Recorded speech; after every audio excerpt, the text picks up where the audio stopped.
Ukraine ਨੂੰ ਇੱਕ ਪਾਸੇ ਨੈਟੋ ਅਮਰੀਕਾ ਦੇ ਕਹਿਣ ਦੇ ਉੱਤੇ ਜਿਹੜਾ ਉਹਦਾ ਹਿੱਸਾ ਬਣਾਉਣਾ ਚਾਹੁੰਦੀ ਹੈ, ਪਰ ਉਸ ਨੂੰ ਰਸ਼ੀਆ ਆਪਣਾ ਬੈਕਯਾਰਡ ਸਮਝਦਾ ਹੈ। ਜਿਹੜੀਆਂ ਨੀਤੀਆਂ ਰਸ਼ੀਆ ਨੇ, ਅਮਰੀਕਾ ਨੇ, ਈਵਨ ਚਾਈਨਾ ਦੇ ਨਾਲ ਉਸ ਸਾਰੇ ਪਾਰਟ 'ਚ ਲਈਆਂ, ਉਸ ਨੇ ਰਸ਼ੀਆ ਨੂੰ ਹੋਰ ਅਨੋਏ ਕੀਤਾ। ਰਸ਼ੀਆ ਔਰ ਚਾਈਨਾ ਟੁਗੈਦਰ ਆ ਗਏ। ਅਮਰੀਕਾ 'ਚ ਟਰੰਪ ਈਰਾ ਦੇ ਵਿੱਚ ਜਿਵੇਂ ਨੈਟੋ ਨੂੰ ਟਰੰਪ ਨੇ ਕਮਜ਼ੋਰ ਕੀਤਾ, ਇਹ ਲਾਈਨ ਲਈ ਕਿ ਜੀ ਅਸੀਂ ਕਿਉਂ ਖਰਚ ਕਰੀਏ, ਨੈਟੋ ਵਾਲੇ ਦੇਣ, ਔਰ ਉਹ ਇੱਕ ਅਬੰਡਨ ਕਰਨ ਵਾਂਗ ਸੀ। ਰੂਸ ਯੂਕਰੇਨ ਕ੍ਰਾਈਸਿਸ ਦੇ ਵਿੱਚ ਨੈਟੋ ਨੇ ਈਸਟਰਨ ਯੂਰਪ ਦੇ ਵਿੱਚ ਆਪਣੇ ਜੰਗੀ ਜਹਾਜ਼, ਸਮੁੰਦਰੀ ਵੀ ਔਰ ਲੜਾਕੂ ਵਿਮਾਨ ਵੀ ਭੇਜੇ ਨੇ। ਇਹ ਇਸ ਕਿਸਮ ਦਾ ਜਿਹੜਾ ਜਿਹਨੂੰ ਸਿਚੁਏਸ਼ਨ ਬਣੀ ਹੋਈ ਹੈ ਕਿ ਕਿਸੇ ਵੇਲੇ ਵੀ ਕੁਝ ਵੀ ਵਾਪਰ ਸਕਦਾ ਹੈ। Viewers welcome back on programme. So viewers ਹੁਣ ਆਪਾਂ ਗੱਲਬਾਤ ਕਰਾਂਗੇ ਯੂਕਰੇਨ ਦੇ ਹਵਾਲੇ ਨਾਲ ਕਿ ਯੂਕਰੇਨ ਦਾ ਇਸ਼ੂ ਇਸ ਵੇਲੇ ਇੱਕ ਭਖਦਾ ਇਸ਼ੂ ਹੈ। ਸੋ ਰੂਸ ਦੀ 1 ਲੱਖ ਜਿਹੜੀ ਫੌਜ ਹੈ ਯੂਕਰੇਨ ਦੀ ਸਰਹੱਦ ਤੇ ਖੜੀ ਹੈ ਤੇ ਕਿਸੇ ਵੇਲੇ ਵੀ ਯੂਕਰੇਨ ਵਿੱਚ ਦਾਖਲ ਹੋ ਸਕਦੀ ਹੈ। ਸੋ ਅਮਰੀਕਾ ਅਤੇ ਨਾਟੋ ਨੇ ਵੀ ਈਸਟਰਨ ਯੂਰਪ ਵਿੱਚ ਆਪਣੇ ਲੜਾਕੂ ਜਹਾਜ਼ ਅਤੇ ਹੋਰ ਜੰਗੀ ਜਿਹੜੀ ਸਮੱਗਰੀ ਹੈ ਭੇਜੀ ਹੈ। ਸੋ ਭਾਵੇਂ ਗੱਲਬਾਤ ਵੀ ਚੱਲ ਰਹੀ ਹੈ, ਪਰ ਯੂਕਰੇਨ ਦੇ ਮੁੱਦੇ ਤੇ ਟਕਰਾਅ ਦੀਆਂ ਜਿਹੜੀਆਂ ਸੰਭਾਵਨਾਵਾਂ ਨੇ ਉਹ ਵੱਧਦੀਆਂ ਜਾ ਰਹੀਆਂ। ਸੋ ਇਸ ਬਾਰੇ ਆਪਾਂ ਗੱਲਬਾਤ ਕਰਨ ਜਾ ਰਹੇ ਹਾਂ। ਸੋ ਅਸੀਂ ਚਾਹਾਂਗੇ ਕਿ ਤੁਸੀਂ ਸਾਨੂੰ ਇਸ ਤਰ੍ਹਾਂ ਬਣੇ ਰਹਿਣਾ। ਦੇਖਣ, ਸੁਣ ਲਈ, ਲਿਖਣ ਲਈ ਤੁਹਾਡਾ ਸਭ ਦਾ ਬਹੁਤ ਬਹੁਤ ਸ਼ੁਕਰੀਆ। ਜੀਰਾ ਸਾਹਿਬ ਕੀ ਕਹਿਣਾ ਚਾਹੋਗੇ? ਦੇਖੋ, ਇਸ ਵੇਲੇ ਜੇ ਤੁਸੀਂ ਦੁਨੀਆ ਦੇ ਨਕਸ਼ੇ ਵੱਲ ਨਜ਼ਰ ਮਾਰੋ ਮੁਲਕਾਂ ਦਾ, ਤੇ 3 ਹੌਟ ਸਪੌਟ ਨੇ, ਜੇ ਅਸੀਂ ਪੋਲੀਟੀਕਲ ਟਰਮੀਨੋਲੋਜੀ ਇਸਤੇਮਾਲ ਕਰੀਏ, ਜਿੱਥੇ ਕਿ ਕਨਫਲਿਕਟ ਵੱਧਦਾ ਨਜ਼ਰ ਆ ਰਿਹਾ ਜੀ, ਔਰ ਉਹ ਕੀ ਟਰਨ ਲਏਗਾ। ਬੇਸ਼ੱਕ ਜਦੋਂ ਅਸੀਂ ਅੱਜ ਦੀ ਦੁਨੀਆ ਦੇ ਵਿੱਚ ਨਿਊਕਲੀਅਰ ਪਾਵਰਸ ਦੀ ਗੱਲ ਕਰਦੇ ਹਾਂ, ਰਸ਼ੀਆ ਔਰ UK ਔਰ ਫਰਾਂਸ ਔਰ ਅਮਰੀਕਾ ਔਰ ਈਵਨ ਚਾਈਨਾ ਔਰ ਇਜ਼ਰਾਈਲ ਔਰ ਇਹ ਸਾਰੇ ਜਿਹੜੇ ਨੇ ਉਹ ਨਿਊਕਲੀਅਰ ਪਾਵਰਸ ਨੇ, ਲੇਕਿਨ ਇਸ ਦੇ ਬਾਵਜੂਦ ਕਦੋਂ ਫਲੇਅਰ ਅਪ ਹੋ ਜਾਂਦੀ ਹੈ ਕੋਈ ਸਿਚੁਏਸ਼ਨ, ਕਈ ਵਾਰ ਇੱਕ ਇਸ ਕਿਸਮ ਦਾ ਚੇਨ ਰਿਐਕਸ਼ਨ ਬਣ ਜਾਂਦਾ ਹੈ ਕਿ ਨਾ ਚਾਹੁੰਦਿਆਂ ਹੋਇਆਂ ਵੀ ਮੁਲਕ ਉਸ ਦੇ ਵਿੱਚ ਘੜੀਸੇ ਜਾਂਦੇ ਨੇ, ਔਰ ਫਿਰ ਉਹ ਇੱਕ ਜਾਨ ਦਾ ਖਾਊ ਬਣ ਜਾਂਦਾ ਹੈ ਕੁੱਲ ਇਨਸਾਨੀਅਤ ਦੇ ਲਈ। ਜੇ ਅਸੀਂ ਫਸਟ ਵਰਲਡ ਵਾਰ ਔਰ ਸੈਕੰਡ ਵਰਲਡ ਵਾਰ ਇਹਨਾਂ ਦੀ ਗੱਲ ਕਰੀਏ, ਤੇ ਕਈ ਵਾਰ ਬੇਸ਼ੱਕ ਹੌਸਟਿਲਿਟੀਜ਼ ਐਗਜ਼ਿਸਟ ਕਰਦੀਆਂ ਸੀ, ਪਰ ਇੱਕ ਅੱਧਾ ਪੁਆਇੰਟ ਹੀ ਪ੍ਰੈਸੀਪਿਟੇਟਿੰਗ ਪੁਆਇੰਟ ਬਣ ਗਿਆ, ਜਿਹਦੇ ਥੱਲੇ ਜਿਵੇਂ ਫਸਟ ਵਰਲਡ ਵਾਰ ਵੇਲੇ ਅਸੀਂ ਦੇਖਦੇ ਹਾਂ, ਇਹੀ ਜਿਨ੍ਹਾਂ ਨੂੰ ਅੱਜ ਅਸੀਂ ਇਹ ਬੋਸਨੀਆ, ਸਰਬੀਆ ਔਰ ਇਹ ਸਾਰੀ ਬੈਲਟ ਕਹਿੰਦੇ हैं, ਇਸ ਦੇ ਵਿੱਚ ਹੀ ਇੱਕ ਅਸੈਸੀਨੇਸ਼ਨ ਹੁੰਦੀ ਹੈ ਔਰ ਉਸ ਦੇ ਨਾਲ ਇੱਕ ਤੋਂ ਬਾਅਦ ਇੱਕ ਉਹਦੇ 'ਚ ਘੜੀਸਿਆ ਚਲਾ ਜਾਂਦਾ ਹੈ। ਯੂਰਪ ਜਿਹੜਾ ਉਸ ਦੀ ਲਪੇਟ 'ਚ ਆ ਜਾਂਦਾ ਹੈ, ਤੇ ਯੂਰਪ ਨੇ ਦੁਨੀਆ ਭਰ ਨੂੰ ਕੋਲੋਨਾਈਜ਼ ਕੀਤਾ ਹੋਇਆ ਸੀ, ਬਾਕੀ ਸਾਰੀਆਂ ਤਾਕਤਾਂ ਉਹਦੇ 'ਚ ਘੜੀਸੀਆਂ ਜਾਂਦੀਆਂ ਨੇ, ਔਰ ਫਿਰ 4 ਸਾਲ ਜਿਹਨੂੰ ਅਸੀਂ ਵਰਲਡ ਵਾਰ 1 ਕਹਿੰਦੇ ਹਾਂ ਉਹ ਵਾਪਰਦੀ ਹੈ। ਸੈਕੰਡ ਵਰਲਡ ਵਾਰ ਦੇ ਵਿੱਚ ਹਾਲਾਂ ਹਿਟਲਰ ਦਾ ਰਾਈਜ਼ ਔਰ ਉਸ ਦੀਆਂ ਜੋ ਪਰਸੀਕਿਊਸ਼ਨ ਮਾਈਨੋਰਿਟੀਜ਼ ਦੀ ਦੌਰਾ ਚੱਲ ਰਿਹਾ ਸੀ, ਔਰ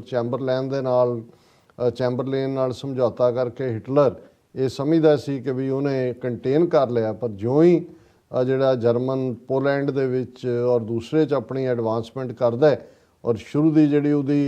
ਉਹਨਾਂ ਦਾ ਟੇਕ ਓਵਰ ਸੀ, ਸਟਾਲਿਨ ਔਰ ਹਿਟਲਰ ਨੇ ਮਿਲ ਕੇ ਬਾਲਟਿਕ ਸਟੇਟਾਂ ਉਹਨਾਂ ਨੇ ਹੜੱਪ ਲਈਆਂ ਸੀ ਸਟਾਲਿਨ ਨੇ, ਉਦੋਂ ਵੀ ਯੂਰਪ ਨੂੰ ਲੱਗਦਾ ਸੀ ਕੋਈ ਨਹੀਂ ਇਹ, ਪਰ ਜਦੋਂ ਕਿ ਇੱਕ ਵਾਰ ਈਗੋ ਵੱਧ ਜਾਂਦੀ ਹੈ ਤੇ ਦੂਸਰੇ ਪਾਸੇ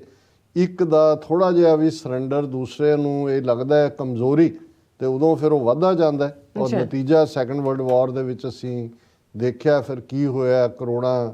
ਜਾਨਾਂ ਦਾ ਖਾਓ ਔਰ ਅਰਬਾਂ ਖਰਬਾਂ ਦੀ ਬਰਬਾਦੀ, ਔਰ ਲਗਭਗ 6 ਸਾਲ ਚੱਲੇ ਇਸ ਵਰਲਡ ਵਾਰ ਨੇ ਕਿਵੇਂ ਸਾਰੀ ਦੁਨੀਆ ਨੂੰ ਜਿਹੜਾ ਹੈ ਪ੍ਰਭਾਵਿਤ ਕੀਤਾ। ਹੁਣ ਅੱਜ ਜਦੋਂ ਅਸੀਂ 3 ਸਪੌਟਸ ਦੀ ਗੱਲ ਕਰ ਰਹੇ ਹਾਂ, ਭਾਵੇਂ ਉਹਨਾਂ ਦਾ ਇੱਕ ਦੂਸਰੇ ਨਾਲ ਉਨਾ ਸੰਬੰਧ ਨਾ ਵੀ ਜੁੜਦਾ ਹੋਇਆ, ਹਾਲਾਂਕਿ ਜੁੜਦਾ ਹੈ ਕਿਸੇ ਨਾ ਕਿਸੇ ਹੱਦ ਤੱਕ, ਇਸ ਵੇਲੇ ਜਿਹੜਾ ਸਭ ਤੋਂ ਵੱਡਾ ਇਹਨਾਂ ਤਿੰਨਾਂ 'ਚੋਂ ਹੌਟ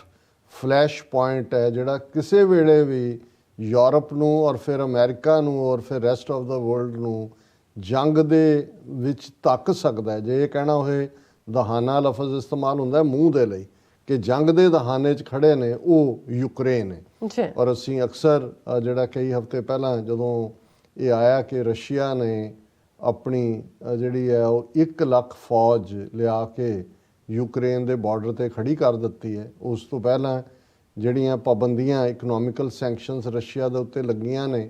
ਉਹ ਕ੍ਰੀਮੀਆ ਨੂੰ ਲੈ ਕੇ ਸੀ, ਜਿਹੜਾ ਹਿੱਸਾ ਸੀ ਯੂਕਰੇਨ ਦਾ, ਔਰ ਕਿਵੇਂ ਉਸ ਨੂੰ ਹੜੱਪਿਆ ਰਸ਼ੀਆ ਨੇ ਔਰ ਰੈਫਰੈਂਡਮ ਦਾ ਡਰਾਮਾ ਕਰਕੇ ਅਦਰਵਾਈਜ਼ ਕਰ ਲਿਆ। ਹੁਣ ਯੂਕਰੇਨ ਦੀ ਇੱਕ ਆਪਣੀ ਹਿਸਟਰੀ ਹੈ ਔਰ ਯੂਕਰੇਨ ਨੂੰ ਇੱਕ ਪਾਸੇ ਨੈਟੋ ਅਮਰੀਕਾ ਦੇ ਕਹਿਣ ਦੇ ਉੱਤੇ ਜਿਹੜਾ ਉਹਦਾ ਹਿੱਸਾ ਬਣਾਉਣਾ ਚਾਹੁੰਦੀ ਹੈ, ਪਰ ਉਸ ਨੂੰ ਰਸ਼ੀਆ ਆਪਣਾ ਬੈਕਯਾਰਡ ਸਮਝਦਾ ਹੈ। ਔਰ ਯੂਕਰੇਨ ਦਾ ਵੀ 2 ਹਿੱਸਿਆਂ ਨੂੰ ਜੇ ਅਸੀਂ ਡਿਵਾਈਡ ਕਰਕੇ ਦੇਖੀਏ ਤਾਂ ਇੱਕ ਹਿੱਸਾ ਐਸਾ ਜਿੱਥੇ ਕਿ ਰਸ਼ੀਅਨ ਸਪੀਕਿੰਗ ਲੋਕਾਂ ਦੀ ਮੈਜੋਰਿਟੀ ਹੈ, ਔਰ ਰਸ਼ੀਆ ਇਹ ਸਮਝਦਾ ਹੈ ਵੀ ਜੇ ਜਿਸ ਤਰੀਕੇ ਨਾਲ ਨੈਟੋ ਈਸਟਰਨ ਯੂਰਪ ਦੇ ਵਿੱਚ ਐਕਸਪੈਂਡ ਕਰ ਰਹੀ ਹੈ, ਪੋਲੈਂਡ ਆਲਰੇਡੀ ਮੈਂਬਰ ਹੈ ਔਰ ਯੂਕਰੇਨ ਦੀ ਮੈਂਬਰਸ਼ਿਪ ਲਈ ਅਪਲਾਈ ਕੀਤਾ ਹੋਇਆ ਉਹਨਾਂ ਨੇ, ਔਰ ਇਹੀ ਈਵਨ ਬੈਲਾਰੂਸ ਦੇ ਹਵਾਲੇ ਨਾਲ ਵੀ ਜਿੱਥੇ ਪਹਿਲਾਂ ਗੜਬੜ ਰਹੀ ਇਹ ਔਰ ਰਸ਼ੀਆ ਨੇ ਆਪਣੀ ਕਜ਼ਾਕਿਸਤਾਨ ਦੇ ਵਿੱਚ ਵੀ ਫੌਜ ਭੇਜੀ। ਸੋ ਇਹ ਜਿਹੜਾ ਇਸ ਵੇਲੇ ਕਸ਼ਮਕਸ਼ ਚੱਲ ਰਹੀ ਹੈ, ਔਰ ਇਹ ਅਨਫੋਰਚੂਨੇਟਲੀ ਅਮਰੀਕਾ 'ਚ ਟਰੰਪ ਈਰਾ ਦੇ ਵਿੱਚ ਜਿਵੇਂ ਨੈਟੋ ਨੂੰ ਟਰੰਪ ਨੇ ਕਮਜ਼ੋਰ ਕੀਤਾ ਹੈ, ਇਹ ਲਾਈਨ ਲਈ ਕਿ ਜੀ ਅਸੀਂ ਕਿਉਂ ਖਰਚ ਕਰੀਏ, ਨੈਟੋ ਵਾਲੇ ਦੇਣ, ਔਰ ਉਹ ਇੱਕ ਐਬੰਡਨ ਕਰਨ ਵਾਂਗ ਸੀ। ਰਸ਼ੀਆ ਦਾ ਹੌਸਲਾ ਵੱਧਦਾ ਗਿਆ ਔਰ ਫਿਰ ਅਸੀਂ ਸਮਝਦੇ ਹਾਂ ਵੀ ਜਿਹੜੀਆਂ ਨੀਤੀਆਂ ਰਸ਼ੀਆ ਨੇ ਅਮਰੀਕਾ ਨੇ ਈਵਨ ਚਾਈਨਾ ਦੇ ਨਾਲ ਉਸ ਸਾਰੇ ਪਾਰਟ 'ਚ ਲਈਆਂ, ਉਸ ਨੇ ਰਸ਼ੀਆ ਨੂੰ ਹੋਰ ਅਨੋਏ ਕੀਤਾ। ਰਸ਼ੀਆ ਔਰ ਚਾਈਨਾ ਟੁਗੈਦਰ ਆ ਗਏ। ਰਸ਼ੀਆ ਨੇ ਕਿਹਾ ਜੀ ਚਾਈਨਾ ਵੱਡਾ ਭਰਾ ਹੈ ਔਰ ਜੁਆਇੰਟ ਇਕੱਲੇ ਹੀ ਨਹੀਂ ਆਏ, ਅਸੀਂ ਪਿਛਲੇ ਦਿਨਾਂ 'ਚ ਜ਼ਿਕਰ ਕੀਤਾ ਕਿ 3rd ਟਾਈਮ ਈਵਨ ਈਰਾਨ ਦੇ ਉੱਤੇ ਜੋ ਸਮਝੌਤਾ ਨਿਊਕਲੀਅਰ ਨੂੰ ਲੈ ਕੇ ਉਹਨਾਂ ਦੀ ਐਟੋਮਿਕ ਏਜੰਸੀ ਜਿਹੜੀ ਹੈ ਯੂਨਾਈਟਿਡ ਨੇਸ਼ਨਸ ਦੀ ਕੀਤਾ ਸੀ, ਟਰੰਪ ਉਹਦੇ 'ਚੋਂ ਬਾਹਰ ਨਿਕਲ ਗਿਆ। ਨਤੀਜੇ ਦੇ ਤੌਰ ਤੇ ਜਿਹੜਾ ਈਰਾਨ ਹਮੇਸ਼ਾ ਈਵਨ ਭਾਵੇਂ ਉਹ ਸ਼ਾਹ ਆਫ ਈਰਾਨ ਦੇ ਪੀਰੀਅਡ ਦੀ ਅਸੀਂ ਜੇ ਗੱਲ ਕਰੀਏ, ਖਮੀਨੀ ਦੇ ਪੀਰੀਅਡ 'ਚ ਤਾਂ ਉਹਨੇ ਦੋਨਾਂ ਨੂੰ ਹੀ ਦੁਸ਼ਮਣ ਐਲਾਨਿਆ ਹੋਇਆ ਸੀ। ਖਮੀਨੀ ਨੇ ਅਮਰੀਕਾ ਨੂੰ ਕਹਿੰਦਾ ਸੀ ਬੜਾ ਵੱਡਾ ਸ਼ੈਤਾਨ ਔਰ ਰੂਸ ਨੂੰ ਕਹਿੰਦਾ ਛੋਟਾ ਸ਼ੈਤਾਨ। ਸੋ ਚਲੋ ਛੋਟੇ ਸ਼ੈਤਾਨ ਦੇ ਨਾਲ ਬਗਲਗੀਰ ਤਾਂ ਨਹੀਂ ਸੀ ਈਰਾਨ, ਪਰ ਅਮਰੀਕਾ ਨੇ ਟਰੰਪ ਈਰਾ ਦੇ ਵਿੱਚ ਇਵੇਂ ਈਰਾਨ ਨੂੰ ਡੀਲ ਕੀਤਾ ਕਿ ਇਵੈਂਚੁਅਲੀ ਜਦੋਂ ਰਸ਼ੀਆ ਨੇ ਆਪਣਾ ਸਫੀਅਰ ਆਫ ਇਨਫਲੂਐਂਸ ਵਧਾਇਆ, ਸੀਰੀਆ 'ਚ ਵੀ ਉਹਨੇ ਆਪਣੇ ਰੰਗ ਦਿਖਾਏ ਔਰ ਰਸ਼ੀਆ ਔਰ ਚਾਈਨਾ ਕਲੋਜ਼ ਆਏ ਔਰ ਈਰਾਨ ਵੀ ਉਸ ਖੈਮੇ ਦੇ ਵਿੱਚ ਆ ਗਿਆ। ਚਾਈਨਾ ਦਾ 1 ਬੈਲਟ 1 ਰੋਡ ਇਨੀਸ਼ੀਏਟਿਵ 'ਚ ਇਨਵੈਸਟਮੈਂਟ ਦੀ ਲਾਈਨ ਆਈ। ਇਹੀ ਕਾਰਨ ਹੈ ਕਿ ਅਸੀਂ ਪਿਛਲੇ ਦਿਨਾਂ 'ਚ ਦੇਖਿਆ ਵੀ ਜਿੱਥੇ ਚਾਈਨਾ ਦੇ ਨਾਲ ਟਕਰਾਅ ਦੇ ਵਿੱਚ ਜਿਹੜਾ ਅਮਰੀਕਾ ਨੇ ਭਾਰਤ ਦਾ ਮੋਢਾ ਇਸਤੇਮਾਲ ਕਰਕੇ ਪਹਿਲਾਂ ਕੁਆਡ ਔਰ ਫਿਰ ਔਕਸ ਡਿਵੈਲਪ ਕੀਤਾ, ਆਸਟ੍ਰੇਲੀਆ, UK ਔਰ ਅਮਰੀਕਾ ਦਾ ਉਹਦੇ 'ਚ ਰੂਸ, ਚੀਨ ਔਰ ਈਰਾਨ ਨੇ ਜੁਆਇੰਟ ਇੱਕ ਮੁਹਾਜ਼ ਬਣਾ ਲਿਆ ਔਰ ਇੰਡੀਅਨ ਓਸ਼ਨ 'ਚ ਉਹਨਾਂ ਨੇ ਪੂਰੇ ਆਪਣੇ ਜਿਹੜੇ ਨੇ ਸਮੁੰਦਰੀ ਜੋ ਉਹਨਾਂ ਦੇ ਜਹਾਜ਼ ਲੜਾਕੂ ਉਹਨਾਂ ਦੇ ਨਾਲ ਜਿਹੜੀਆਂ ਨੇ ਨੇਵਲ ਐਕਸਰਸਾਈਜ਼ਸ ਇਸ ਹਫ਼ਤੇ 'ਚ ਕੀਤੀਆਂ। ਹੁਣ ਜਦੋਂ ਕਿ ਫੌਜ ਰੂਸ ਦੀ ਖੜੀ ਹੈ ਔਰ ਅਨਫੋਰਚੂਨੇਟਲੀ ਬਾਈਡਨ ਦੀ ਪ੍ਰੈਸ ਕਾਨਫਰੰਸ ਜਿਹੜੀ ਇਕੱਲੀ ਇੱਕ ਫੌਪਾ ਨਹੀਂ ਸੀ, ਇੱਕ ਵੀਕਨੈਸ ਦਿਖਾ ਦਿੱਤੀ ਜਿਹਨੇ ਰੂਸ ਨੂੰ ਵੀ ਦੁਸ਼ਮਣ ਤੁਹਾਡੀ ਵੀਕਨੈਸ, ਉਹਨੇ ਕਿਹਾ ਜੀ ਜੇ ਮਾਈਨਰ ਇਨਕਰਜਨ ਹੁੰਦੀ ਹੈ ਤੇ ਅਸੀਂ ਨਹੀਂ ਕਰਾਂਗੇ ਔਰ ਜੇ ਹੁੰਦਾ ਹੈ ਔਰ ਉਹਦਾ ਮਤਲਬ ਇਹ ਹੋ ਗਿਆ ਕਿ ਵੀ ਰੂਸ ਨੂੰ ਇਹ ਹਰੀ ਝੰਡੀ ਸੀ। ਹੁਣ ਜਦੋਂ ਤੱਕ ਇਸ ਨੂੰ ਡੈਮੇਜ ਕੰਟਰੋਲ ਕਰਨ ਦੀ ਕੋਸ਼ਿਸ਼ ਹੋਈ ਔਰ ਅੱਜ ਸਾਰੀਆਂ ਖਬਰਾਂ ਤੁਸੀਂ ਦੇਖੋਗੇ ਦੁਨੀਆ ਭਰ 'ਚ ਇਸ ਦੇ ਉੱਤੇ ਡਿਸਕਸ ਹੋ ਰਿਹਾ ਔਰ ਅਸੀਂ ਇਹ ਦੇਖਦੇ ਹਾਂ ਕਿ Ukraine, Boris Johnson warns Russian invasion would be disastrous. ਹੁਣ ਜਿਹੜਾ ਖੁਦ ਫਸਿਆ ਹੋਇਆ ਇਨਕੁਆਰੀਆਂ ਦੇ ਵਿੱਚ ਬੋਰਿਸ ਜੌਨਸਨ ਔਰ ਇਹਦੀ ਪਾਰਟੀ ਇਹਦੇ ਤੋਂ ਅਸਤੀਫਾ ਮੰਗ ਰਹੀ ਹੈ, ਉਹਨੇ ਇਹ ਧਮਕੀ ਦਿੱਤੀ ਹੈ ਕਿ ਜੇ ਰਸ਼ੀਆ ਇਨਵੇਡ ਕਰਦਾ ਹੈ ਯੂਕਰੇਨ ਨੂੰ ਤੇ ਇਹ ਬਹੁਤ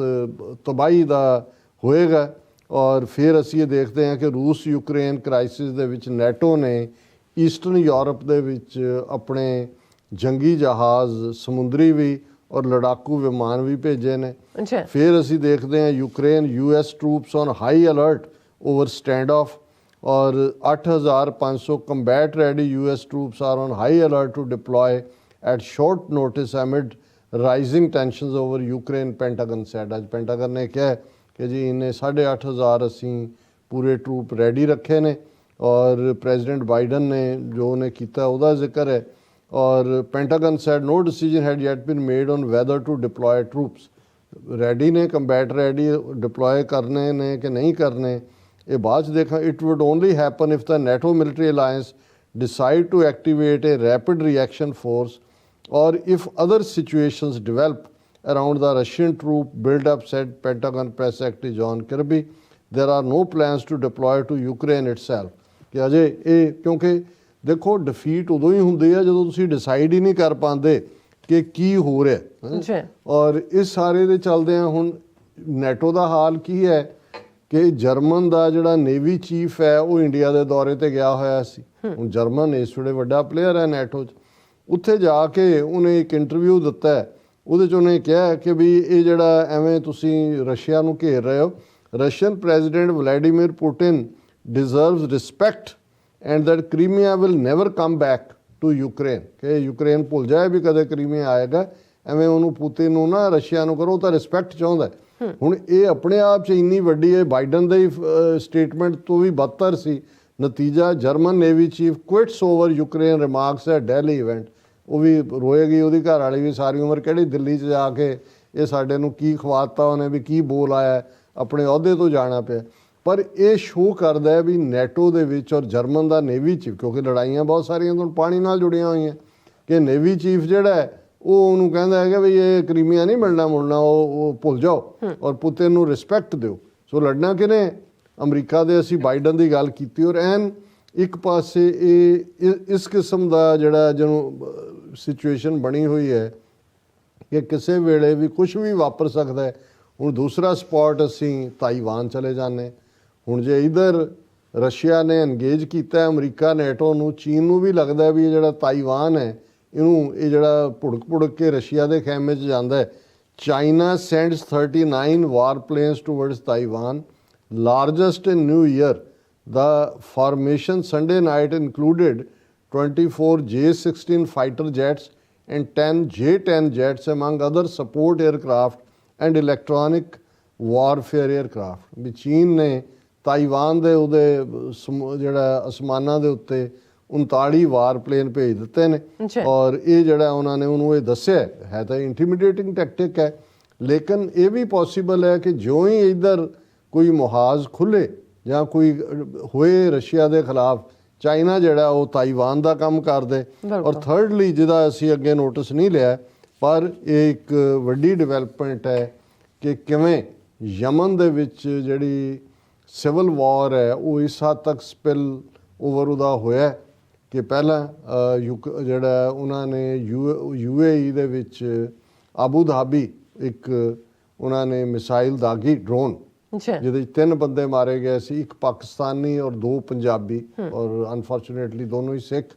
ਉਹ ਪਹਿਲੀ ਵਾਰ ਸੀ ਕਿ ਮੇਨਲੈਂਡ UAE ਦੇ ਵਿੱਚ ਉਹਨਾਂ ਨੇ ਕੀਤਾ ਕਿਉਂਕਿ ਉਸ ਤੋਂ ਪਹਿਲਾਂ ਔਰ ਇਹ ਇੱਕ ਬੜੀ ਕੰਪਲੈਕਸ ਆ ਅਸੀਂ ਕਿਸੇ ਦਿਨ ਡੀਟੇਲ ਗੱਲ ਕਰਾਂਗੇ ਕਿ ਯਮਨ ਦੀ ਹਿਸਟਰੀ ਔਰ ਉਸ ਦੇ ਵਿੱਚ ਜਿਹੜਾ ਕੀ ਚੱਲ ਰਿਹਾ ਹੈ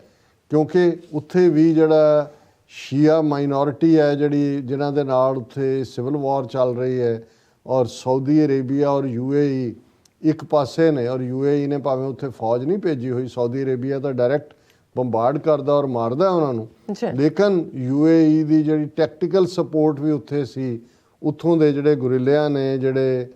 ਈਰਾਨ ਸਪੋਰਟਰ ਵੀ ਕਹੇ ਜਾਂਦੇ ਨੇ ਹਾਲਾਂਕਿ UAE ਦੀ ਸ਼ਾਇਦ ਆਪਣੀ ਪਾਪੂਲੇਸ਼ਨ 'ਚ ਵੀ ਸ਼ੀਆ ਮੈਜੋਰਿਟੀ ਹੈ ਪਰ ਕੰਟਰੋਲ ਸੁੰਨੀ ਸ਼ੇਖਾਂ ਦਾ ਹੈ ਔਰ ਹੁਣ ਉਹ ਜਦੋਂ ਉਹਨਾਂ ਨੇ ਡਰੋਨ ਲਾਂਚ ਕੀਤਾ ਵਿਦਨ ਮੇਨਲੈਂਡ ਔਰ UAE ਦੀ ਤਾਂ ਇਨਵੈਸਟਮੈਂਟ ਹੀ ਦੁਨੀਆ ਭਰ 'ਚੋਂ ਇਸ ਦੇ ਉੱਤੇ ਆ ਰਹੀ ਹੈ ਧੜਾ ਧੜ ਕਿ ਭਾਈ ਇਹ ਪੀਸਫੁਲ ਹੈ ਔਰ ਹੁਣ ਕੱਲ੍ਹ ਵੀ 2 ਜਿਹੜੀਆਂ ਉਹਨਾਂ ਨੇ ਮਿਸਾਈਲਾਂ ਦਾਗੀਆਂ ਉਹਨਾਂ ਨੂੰ ਹਾਲਾਂਕਿ UAE ਨੇ ਦਾਅਵਾ ਕੀਤਾ ਕਿ ਉਹਨਾਂ ਨੇ ਰੋਕ ਲਿਆ ਪਰ ਇਸ ਤੋਂ ਇਹ ਅਨਫੋਰਚੂਨੇਟ ਪਾਰਟ ਹੈ ਕਿ ਵੀ ਜੇ ਇਹ ਤਿੰਨੋਂ ਹੀ ਸਿਚੁਏਸ਼ਨਸ ਆਊਟ ਆਫ ਕੰਟਰੋਲ ਜਾਂਦੀਆਂ ਨੇ